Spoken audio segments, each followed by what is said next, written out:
वो इंतज़ार कर रहे थे हमारे बोलने का कि अब तमाशा होगा, लेकिन हमने चुना साइलेंस को और हमने बाजी ही पलट दी।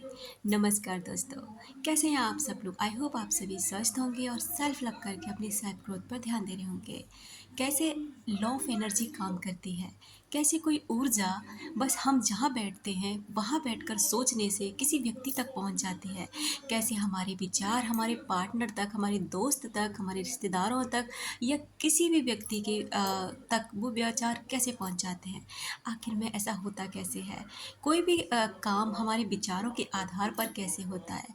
हमारे विचार इतने ज़्यादा पावरफुल कैसे हो जाते हैं? तो आज इस पर हम गहराई से चर्चा करेंगे। दोस्तों, इस वीडियो को पूरा सुनने की कोशिश ज़रूर करें। हो सकता है कोई पॉइंट्स आपके काम आ जाए और आपकी ज़िंदगी में थोड़ी बहुत सकारात्मकता भर जाए। दोस्तों, सबसे पहली बात, इस दुनिया में हम सभी लोग एक एनर्जी का हिस्सा हैं। हम सभी एनर्जी हैं, हमारे शब्द एनर्जी हैं, हम एनर्जी हैं, ब्रह्मांड एनर्जी है, हमारी बोली गई हर बात एनर्जी है। और यहाँ तक कि आपके अंदर जो विचार चलते रहते हैं, जो हम सोचते हैं कि इनका कोई प्रभाव नहीं पड़ता, यही सबसे ज़्यादा प्रभावशाली होते हैं। जब हम किसी से टेलीपैथी कनेक्ट करते हैं ना, अब सोचिए ना, जब पहले मोबाइल नहीं थे, लोग दूसरों को याद करते थे और उनके साइन क्या होते थे? हिचकी का आ जाना, आँख का फड़फड़ाना या फिर कोई चीज़ उनके बारे में सुनाई देना। बहुत सारी चीज़ें ऐसी थी जो लोग पता लगा लेते थे कि वो व्यक्ति ना मुझे याद कर रहा है। लेकिन आज के टाइम में आपके पास ये फ़ोन है और फ़ोन के ज़रिए आप तुरंत किसी का भी राज़ी खुशी ले सकते हैं। तो पहला टाइम ज़्यादा था, इन संकेतों पर बहुत ज़्यादा विश्वास करते थे, लेकिन ये संकेत भी ट्रू होते थे। तो जो लॉ ऑफ एनर्जी है, टेलीपैथी है, ऐसे काम करती है जब हम कोई भी किसी भी व्यक्ति के प्रति गहराई के साथ कॉन्संट्रेट करके पूरी तरह उस व्यक्ति को सोचते हैं और लगातार सोचते रहते हैं, तो ठीक उसी समय वो एनर्जी ट्रैवल करके उस व्यक्ति तक पहुंच जाती है। क्योंकि अगर हम माइंड की बात करें, कॉन्शियसली हम सभी लोग एक दूसरे से कनेक्टेड हैं। माइंड टू माइंड हम सभी की एनर्जी एक दूसरे को मिलती है और ये सारा कार्य करता है ब्रह्मांड। ब्रह्मांड की वो ताकत जो हर समय हर किसी के लिए काम कर रही है।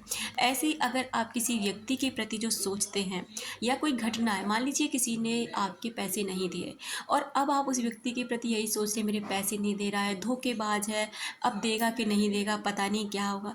तो जो आप विचार कर रहे हैं ना, वही विचारों के आधार पर आपके सामने इसका रिजल्ट आ रहा है। और फिर आप पता है क्या कहते हैं, देखा मैंने कहा था ना ऐसा ही होगा, और ठीक वैसा ही होता है। क्योंकि दोस्तों, हम शायद समझ नहीं पाते, हम बाहर की दुनिया में तो कोशिश कर रहे हैं उस व्यक्ति से, प्लीज़ मेरा ये काम कर दीजिए, प्लीज़ ऐसे कर लीजिए, लेकिन अंदर मुझे पता है ये काम नहीं करेगा, मुझे पता है ये इंसान अच्छा नहीं है, मुझे पता है कि इस इंसान पर कोई असर नहीं होता। इस तरह के विचार आपके अंदर चलते हैं और यही विचारों का परिणाम होता है कि ठीक वो व्यक्ति वैसे ही रिएक्ट करता है। तो अगर आप किसी व्यक्ति के प्रति अपने विचारों को बदल लें, तो वो व्यक्ति भी आपके प्रति धीरे धीरे बदलने लग जाता है।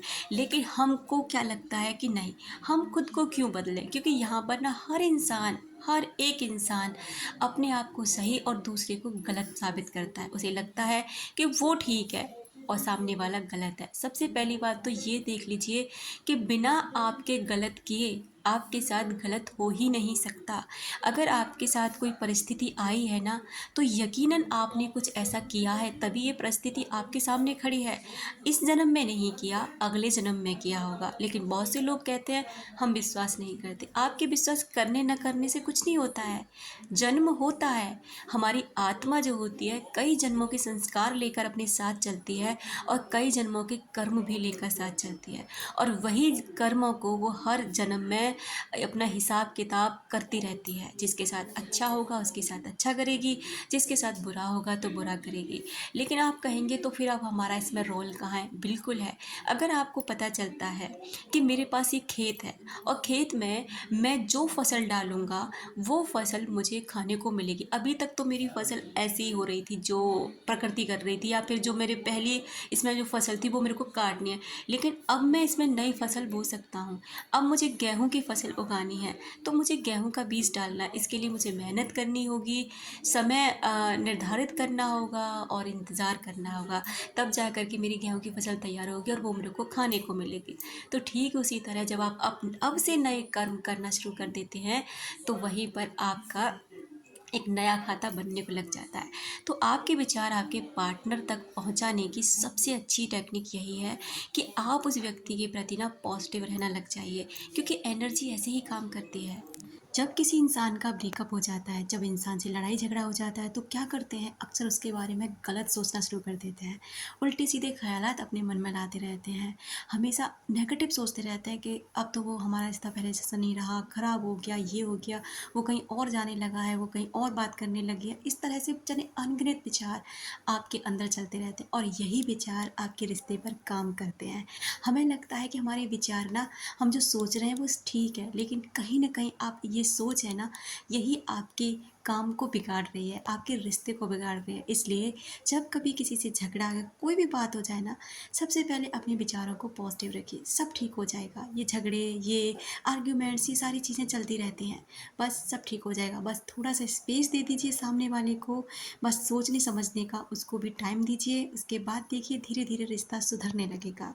बस आप पॉजिटिव रहना, हमेशा अच्छा सोचना, हमेशा अपने विचारों पर काम करना, जितना हो सकता है उतना पॉजिटिव, जिससे आपका कोई भी रिश्ता ना बिगड़े। Thank you so much. अपना रखें ख्याल, अपनों का रखें ख्याल, जिससे आप अट्रैक्ट कर सकें ढेर सारा प्यार और ढेर सारी खुशियाँ। मिलते हैं नेक्स्ट वीडियो में।